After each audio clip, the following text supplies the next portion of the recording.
Welcome back friends. मैं L R Jat आपका स्वागत करता हूं आपके अपने YouTube channel easy pharmacy classes में। फ्रेंड्स, आज हम पढ़ने वाले हैं 10 मोस्ट इम्पॉर्टेंट क्वेश्चंस। ये जो क्वेश्चंस हैं आरयूएचएस एग्ज़ाम में लास्ट 5 ईयर्स में पूछे गए हैं और आज की जो क्लास है वो डी फार्म पार्ट फर्स्ट है और जो क्वेश्चंस डिस्कस कर रहे हैं उसका सब्जेक्ट है biochemistry and clinical pathology. Friends, आज का वीडियो लंबा हो सकता है क्योंकि आज मोस्टली सभी क्वेश्चंस के आंसर हैं इसमें, इसलिए आप बीच बीच में वीडियो को पॉज करके आप उन क्वेश्चंस के आंसर्स देख सकते हैं और ये आंसर्स आपको एग्ज़ाम के लिए हेल्पफुल होंगे। इस वीडियो से जो क्वेश्चंस आएंगे वो 70 to 80% क्वेश्चंस आएंगे आपके पेपर में। तो फ्रेंड्स, शुरू करते हैं वन बाय वन। पहला क्वेश्चन है define and classify carbohydrates with example.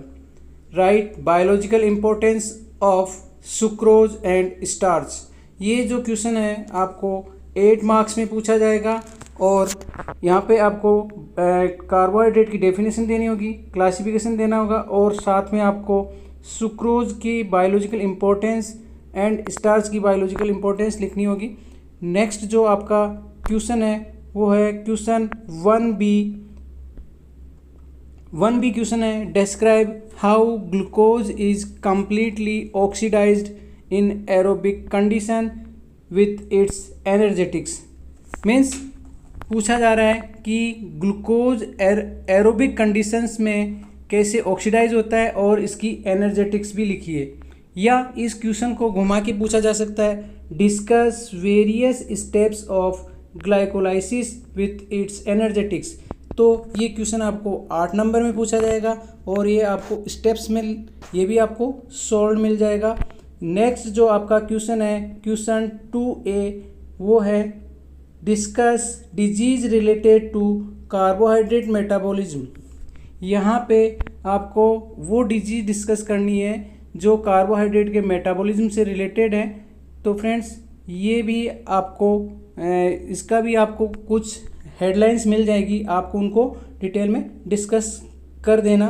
Next जो आपका क्वेश्चन है 2B वो भी आपका 8 नंबर का क्वेश्चन होगा और 2B जो क्वेश्चन है वो 4 नंबर का क्वेश्चन है और इस क्वेश्चन में पूछा गया है discuss Krebs cycle with its energetics. Means Krebs cycle को लिखना है आपको और उसकी जो ऊर्जा इसमें कितनी लगती है और कितनी उत्पन्न होती है वो भी आपको डिस्कस करनी है। फ्रेंड्स, क्रेब्स साइकिल को 3 नामों से जाना जाता है। पहला क्रेब्स साइकिल, दूसरा है सिट्रिक एसिड साइकिल, इस नाम से भी पूछा जा सकता है, या ट्राई कार्बोक्सिलिक एसिड साइकिल, या इसको शॉर्ट में बोलते हैं TCA साइकिल। तो ये भी फ्रेंड्स आपको सोल्ड मिल जाएगा। नेक्स्ट जो आपका क्वेश्चन है 2C जो कि 4 नंबर का क्वेश्चन है, ये भी इसमें पूछा गया है। ये 2 टाइप से पूछा जाता है question. Explain how ammonia is converted urea in body. Ammonia अपनी बॉडी में यूरिया में कैसे कन्वर्ट होती है ये पूछा गया है। या इसको आपको वो पूछ सकते हैं right short note on urea cycle. तो यूरिया साइकिल के थ्रू ही अमोनिया यूरिया में कन्वर्ट होती है बॉडी में, ये भी आपको सॉल्व मिल जाएगा। नेक्स्ट जो आपका क्वेश्चन है वो है 3A क्वेश्चन, वो भी आपको 8 नंबर में मिलेगा। पूछा जा रहा है right qualitative test. Qualitative test में आप फ्रेंड्स क्या करते हैं, जब लिखना शुरू करते तो उसमें 1 ml ये लिया, आधा ml ये लिया, 2 ml ये लिया, तो ये नहीं लिखें तो भी चल जाता है क्योंकि क्वालिटेटिव टेस्ट इसमें क्वालिटी पता लग रहा है, ये क्वांटिटेटिव टेस्ट नहीं है। इसलिए आप ये 2 ml 1 ml नहीं लिखे तो भी चल जाएगा। आपको सिर्फ रिएजेंट का नाम लिखना है, सैंपल का नाम लिखना है। या इस क्वेश्चन को पूछा जा सकता है right laboratory test for carbohydrates. तो कार्बोहाइड्रेट्स के क्वालिटेटिव टेस्ट बोले या लेबोरेटरी टेस्ट बोले एक ही बात है और आपको इनमें क्वांटिटी याद रखने की ज़रूरत नहीं है, ये भी आपको एक चार्ट की फॉर्म में मिल जाएगा। नेक्स्ट क्वेश्चन है 3B क्वेश्चन, ये भी आपको 8 नंबर में मिलेगा और 3B क्वेश्चन जो है इसमें पूछा जाता है डिफाइन एंजाइम, तो एंजाइम की डेफिनेशन लिखनी होगी और इसके फैक्टर्स अफेक्टिंग एंजाइम एक्शन वो भी लिखने होंगे। तो 8-9 फैक्टर्स हैं, ये आपको 8-9 फैक्टर्स की हेडिंग आपको मिल जाएगी, अंदर आपको डिस्कस करना होगा, तो हेडिंग भी लिख दोगे तो आपका आधा काम तो यही हो जाएगा।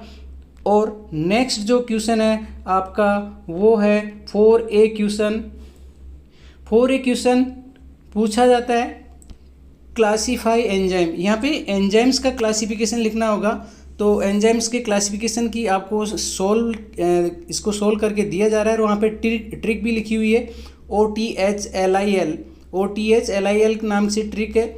और आपको इनकी इम्पोर्टेंस भी लिखनी है, एंजाइम्स की इम्पोर्टेंस भी लिखनी है, या इसको पूछ सकता है थेरेपेटिक एप्लीकेशन। एक ही बात है, एंजाइम्स की थेरेपेटिक एप्लीकेशन क्या है या उनकी इम्पोर्टेंस क्या है। तो बहुत सारी डिजीज़ को पता लगाने के लिए एंजाइम्स को यूज किया जाता है। नेक्स्ट है आपका 4B क्वेश्चन जो 8 नंबर का होगा। 4B क्वेश्चन पूछा जाता है डिफाइन एंड क्लासीफाई। यहाँ पे डेफिनेशन देनी होगी और क्लासिफिकेशन देना होगा, या क्लासिफिकेशन का दूसरा जो नाम है उसे बोलते हैं एनलिस्ट।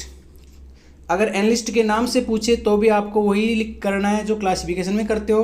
तो यहाँ पे डेफिनेशन देनी है विटामिन्स की और उनको एनलिस्ट करना एक ही बात है, क्लासिफाई करना एक ही बात है। यहाँ पे एंटीऑक्सीडेंट विटामिन्स पे यहाँ पे क्वेश्चन पूछा जाता है, right short note on antioxidant vitamins. तो एंटीऑक्सीडेंट्स जो विटामिन्स होती है, विटामिन ए होती है, विटामिन सी होती है और विटामिन ई होती है। ये 3 विटामिन से आपको इनके ऊपर नोट लिखना होगा। तो नेक्स्ट जो आपका क्वेश्चन है वो है question number 5A।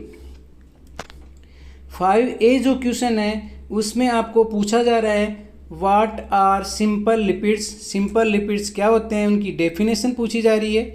Classification of lipids, lipids को क्लासीफाई करना होगा आपको। यहाँ पे राइट, यहाँ पे सॉरी यहाँ पे स्पेलिंग मिस्टेक हो गया, राइट यहाँ पे WRITE है। तो right A note on beta oxidation. Beta oxidation पे आपको क्वेश्चन आंसर पूछा जा रहा है। तो यहाँ पे ये दोनों ही क्लासिफिकेशन एंड बीटा ऑक्सीडेशन दोनों का ही सॉल्यूशन इसमें आपको मिल रहा है। तो फ्रेंड्स आपको थोड़ा सा लंबा इसलिए हो रहा है क्योंकि अगर दोनों सॉल्यूशन एक ही साथ चिपका दिए जाएंगे तो आपको वो दिखेंगे नहीं स्क्रीन पे, इसलिए थोड़ा सा रुक के उनको चिपकाया जा रहा है और आप पाज करके उनको आराम से पढ़ सकते हैं। नेक्स्ट जो है 5th B क्वेश्चन है। 5th B क्वेश्चन में आपको पूछा जा रहा है discuss disease related to lipid metabolism. यहाँ लिपिड मेटाबॉलिज्म से रिलेटेड जो डिजीज़ हैं वो आपको डिस्कस करनी होगी। तो यहाँ पे जो मेन डिजीज़ हैं उनके नाम दिए जा रहे हैं, उनको आपको डिटेल में डिस्कस करना होगा। और यहाँ पे 8-9 डिजीज़ हैं, उनका आपको सॉल्यूशन दिया जा रहा है। नेक्स्ट जो आपका क्वेश्चन है वो है 6th A question. 6th A question में पूछा गया है राइट क्वालिटेटिव टेस्ट। जो मैंने पहले कार्बोहाइड्रेट में बताया वही आपको करना है। यहाँ क्वांटिटी का ध्यान नहीं रखना, mls का ध्यान नहीं रखना, इनको लेबोरेटरी टेस्ट भी बोलते हैं। तो राइट क्वालिटेटिव टेस्ट और laboratory test for lipids. Lipids का पूछा है यहाँ पे, वहाँ पे कार्बोहाइड्रेट का पूछा था। यहाँ पे आपको डिस्कस करना है बायोसिंथेसिस ऑफ कोलेस्ट्रॉल। कोलेस्ट्रॉल का बायोसिंथेसिस पे आपको डिस्कस करना है। तो यहाँ पे जो आपको सॉल्यूशन मिल रहा है वो क्वालिटेटिव टेस्ट या लेबोरेटरी टेस्ट फॉर लिपिड्स के नाम मिल रहे हैं कि कौन कौन से टेस्ट लगाए जाते हैं। तो 5-6 टेस्ट लगाए जाते हैं, वो आपको मिल रहे हैं। थोड़ा सा अंदर उनके आप देख लेना। उसके बाद में आपको बायोसिंथेसिस ऑफ कोलेस्ट्रॉल का भी आपको एक चार्ट फॉर्म में दिया जा रहा है। तो फ्रेंड्स ये आपका 6th A क्वेश्चन हो जाएगा। नेक्स्ट है 6th B question. 6th B question जो होता है इंट्रोडक्शन टू बायोकेमिस्ट्री। बायोकेमिस्ट्री का इंट्रोडक्शन पूछा गया है, मतलब बायोकेमिस्ट्री क्या होती है, इसमें आपको डेफिनेशन लिखनी होगी। और वही आपको वहाँ पे बायोकेमिस्ट्री कितने टाइप की होती है, उसके क्या क्या एप्लीकेशंस है वो आपको लिखना होगा। या इसी क्वेश्चन को और घुमा के पूछा जाए तो डेफिनेशन ऑफ बायोकेमिस्ट्री पूछा गया है। क्लासीफाई इन डिटेल, इसको बायोकेमिस्ट्री की क्लासिफिकेशन आपको लिखना होगा। तो ये भी 12-13 टाइप की क्लासिफिकेशन होता है, तो वो भी आपको सॉल्व्ड मिल जाएगा। नेक्स्ट जो आपका क्वेश्चन है वो है 7A क्वेश्चन। 7A क्वेश्चन में पूछा जा रहा है आपको right abnormal constituent of urine. Urine में जो एबनॉर्मल कॉन्स्टिट्यूएंट होते हैं उनको लिखिए और उन एबनॉर्मल कॉन्स्टिट्यूएंट्स की क्या इम्पोर्टेंस है डिजीज़ के अंदर। या इसी क्वेश्चन को पूछा जा सकता है right detail pathology of blood. Blood की पैथोलॉजी और यूरिन की पैथोलॉजी आपको लिखनी है। तो ऊपर वाला जो ये क्वेश्चन है आपका, ये वाला जो क्वेश्चन है, ये वाला क्वेश्चन है इतना पार्ट, वो आपका यूरिन से रिलेटेड है और ये जो है पैथोलॉजी ऑफ ब्लड है।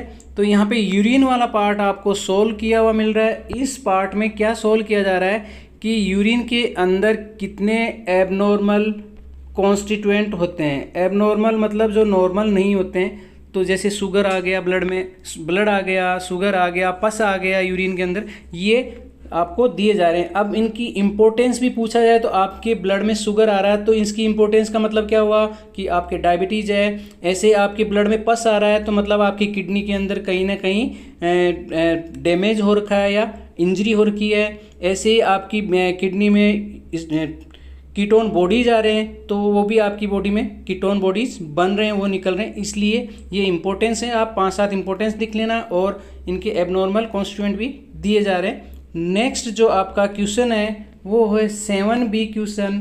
7B क्वेश्चन पूछा जा रहा है आपको right short note on platelets. Platelets जो कि ब्लड की सेल्स होती है उनके बारे में पूछा जा रहा है, एंड लिम्फोसाइट्स। प्लेटलेट्स और लिम्फोसाइट्स के ऊपर आपको शॉर्ट नोट लिखना होगा एंड राइट देयर सिग्निफिकेंस। इनका सिग्निफिकेंस मतलब इनके यूज भी लिखने होंगे, इनकी महत्व भी लिखना होगा कि प्लेटलेट्स क्या काम करती है, लिम्फोसाइट्स क्या काम करती है।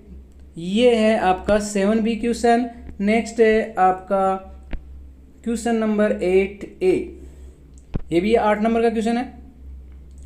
इसमें पूछा जा रहा है आपको right the classification of amino acids. Amino acids का क्लासिफिकेशन आपको पूछा जा रहा है। फ्रेंड्स, आपको मैं बीच में रोक के कहना चाहूँगा कि ये जितने भी जो क्वेश्चंस मैं आपको डिस्कस कर रहा हूँ ब्लड और यूरिन वाले को छोड़ के सारे मेरे यूट्यूब चैनल पे आप जाओगे, एक प्लेलिस्ट में एक बना हुआ है एक फोल्डर जिसका नाम है बायो मॉलिक्यूल या बायोकेमिस्ट्री। आप वहाँ देखोगे तो ट्रिक के साथ सारे के सारे आपको मिलेंगे, चाहे कार्बोहाइड्रेट ले लो, चाहे प्रोटीन ले लो, चाहे लिपिड्स ले लो, चाहे एंजाइम्स ले लो, सब की ट्रिक है, विटामिन तक की ट्रिक है। आप वहाँ पे जाइए और आपको सिर्फ ट्रिक के साथ में मिलेगा। तो यहाँ पे आपको अमीनो एसिड्स का क्लासिफिकेशन का मैं सॉल्यूशन दे रहा हूँ, लेकिन ये जो सॉल्यूशन है उसमें हो सकता है आपको ट्रिक समझ में नहीं आए। आप यूट्यूब पे जाके देखेंगे तो वहाँ पे आपको बहुत मज़ेदार ट्रिक है, आपको एक बार पढ़ते ही याद हो जाएगी। तो वहाँ पे अब इनके बायोकेमिकल फंक्शंस ये सोल्व नहीं दे रहा, मैं आपको इनका क्लासिफिकेशन दे रहा हूँ यहाँ पे। नेक्स्ट जो है आपका क्वेश्चन नंबर 8B है और 8B में पूछा गया है डिफाइन एंड क्लासीफाई प्रोटीन। इसकी भी बहुत मज़ेदार ट्रिक बनी हुई है। आप YouTube पे जाएं इजी फार्मेसी क्लासेस में और बायोमोलिक्यूल फोल्डर में सर्च करें प्रोटीन्स, तो आपको वहाँ पे एक अच्छी ट्रिक मिलेगी, बहुत मज़ेदार ट्रिक है। आप एक बार उस ट्रिक को देख लोगे, दूसरी बार आपको प्रोटीन्स भूलेंगे नहीं ज़िंदगी भर। ये भी आपको मैं मेरे नोट्स में यहाँ पे सोल्व दे रहा हूँ इस वीडियो में, लेकिन यहाँ पे जो है ट्रिक नहीं है। ट्रिक तो आपको यूट्यूब चैनल पे ही मिलेगी, वहाँ पे ही मिलेगी। नेक्स्ट जो आपका क्वेश्चन है वो है क्वेश्चन नंबर 9A। 9A जो क्वेश्चन है उसमें पूछा जाता है describe detail different structure of protein. यहाँ पे प्रोटीन के अलग अलग स्ट्रक्चर्स होते हैं वो आपको पूछा जाता है। यहाँ पे 4 स्ट्रक्चर्स हैं प्रोटीन के और ये आपको मैं सोल्ड नहीं दे रहा, ये अगर आप मेरे यूट्यूब चैनल पे जाएंगे तो वहाँ पे सोल्ड मिलेगा। 4 स्ट्रक्चर्स मैं आपको बता देता हूँ, primary protein, secondary protein, tertiary protein and quaternary protein. या ये क्वेश्चन इस नाम से भी पूछा जाता है right structural organisation of protein. तो वो ये स्ट्रक्चर आपको प्रोटीन की बतानी होगी। नेक्स्ट जो क्वेश्चन है 9B क्वेश्चन, वो भी आपका 8 नंबर का क्वेश्चन है। 9B क्वेश्चन में पूछा जाता है राइट डिफरेंट, यहाँ पे ये आ गया है तो ये नहीं होना चाहिए। Right different qualitative test of protein, यहाँ पे पूछा गया है प्रोटीन के डिफरेंट क्वालिटेटिव टेस्ट या अमीनो एसिड के क्वालिटेटिव टेस्ट। तो यहाँ पे इन टेस्ट के नाम्स आपको मिल जाएंगे सॉल्यूशन में, लेकिन इनको डिटेल में पढ़ने के लिए आपको बुक में जाना पड़ेगा, इसका आपको वीडियो नहीं मिलेगा। क्वालिटेटिव जो टेस्ट पूछा गया है अमीनो एसिड और प्रोटीन दोनों, क्योंकि प्रोटीन भी अमीनो एसिड की ही बनी होती है, तो दोनों के लिए सेम ही क्वालिटेटिव टेस्ट लगते हैं, इसलिए मैंने इसको एक ही क्वेश्चन में कंबाइन कर दिया। कभी प्रोटीन पे पूछा जा सकता है, कभी अमीनो एसिड पे पूछा जाता है। नेक्स्ट जो आपका क्वेश्चन है लास्ट क्वेश्चन जो है 10A क्वेश्चन, और 10A क्वेश्चन में आपको पूछा गया है right abnormal metabolism of protein. ये क्वेश्चन बार बार आता है और बच्चे पूछते हैं कि सर ये एबनॉर्मल मेटाबॉलिज्म क्या होता है। तो एबनॉर्मल मेटाबॉलिज्म सभी में नॉर्मल मेटाबॉलिज्म होता है, लेकिन एबनॉर्मल वो जिससे कोई डिजीज हो जाए उसे एबनॉर्मल मेटाबॉलिज्म बोलते हैं। तो पूछा जाता है एबनॉर्मल मेटाबॉलिज्म ऑफ प्रोटीन का एबनॉर्मल मतलब सामान्य मेटाबॉलिज्म नहीं होता ये, जिसमें कोई डिजीज हो जाती है वो वाला मेटाबॉलिज्म। या इस क्वेश्चन को घुमा के कैसे पूछा जा सकता है, right metabolic disease of protein metabolism की वजह से प्रोटीन की जो डिजीज होती है वो पूछा जा सकता है। या इसको और कैसे पूछा जा सकता है, डिस्कल माल न्यूट्रिशनल डिजीज ऑफ प्रोटीन की माल न्यूट्रिशनल डिजीज वो होती है जिसमें प्रोटीन की कमी हो जाती है। तो ये आपको 10A क्वेश्चन इस तरह मिलेगा, और यहाँ पे जो सॉल्यूशन मिलेगा सिर्फ इन डिजीज़ का नाम मिलेगा, इनका जो डिटेल डिस्कशन है वो आपको बुक से ही देखना पड़ेगा। नेक्स्ट जो है आपका 10B क्वेश्चन जो कि लास्ट क्वेश्चन है, और ये सबसे सिंपल क्वेश्चन है। क्वेश्चन क्या है, discuss in detail role of minerals बहुत सारे होते हैं, अपने पानी में भी मिनरल्स होते हैं, अपनी बॉडी में भी मिनरल्स होते हैं, उनके रोल पूछा गया है। जैसे सोडियम एक मिनरल है, क्लोरीन एक क्लोराइड एक मिनरल है, पोटेशियम मिनरल है, कैल्शियम आयंस है, मैग्नीशियम आयंस है, आयरन आयंस है मतलब Fe आयंस है, जिंक, ये सब मिनरल्स हैं, इनका अपनी लाइफ में क्या यूज़ है, एंड वाटर का क्या यूज़ है अपनी लाइफ में, ये आपको पूछा गया है और ये आपको सॉल्व नहीं मिलेगा। तो फ्रेंड्स इस वीडियो से आपको 7 क्वेश्चन आपके पेपर में आते हैं और 6 क्वेश्चन आपको पक्का मिल जाएंगे। फिर भी आपको 5 करने होते हैं तो एक ऑप्शन आपको मिल जाएगा वहाँ पे। फ्रेंड्स अगर ये क्वेश्चन पेपर इसमें से आपके क्वेश्चन पेपर में ज़्यादा से ज़्यादा क्वेश्चन आते हैं तो आप दोबारा से मेरे चैनल पे आके कमेंट करें, चैनल को सब्सक्राइब और लाइक करें, ताकि मैं आपके लिए और भी अच्छी वीडियो बना सकूं। इस वीडियो में मैक्सिमम कोशिश की गई है कि आपको मैक्सिमम सॉल्यूशन दिया जा सके। आप बीच में वीडियो को पॉज करके कर सकते हैं, क्योंकि आप जो हैंडबुक पढ़ते हो उसमें आधा क्वेश्चन कहाँ दिया होता है और आधा क्वेश्चन बहुत पीछे दिया होता है, इसलिए ये वीडियो आपके लिए बहुत हेल्पफुल है। थोड़ा सा लंबा हो गया है लेकिन ये आपके लिए बेनिफिशियल है। तो फ्रेंड्स मेरे चैनल को लाइक, कमेंट एंड सब्सक्राइब करें। Thank you.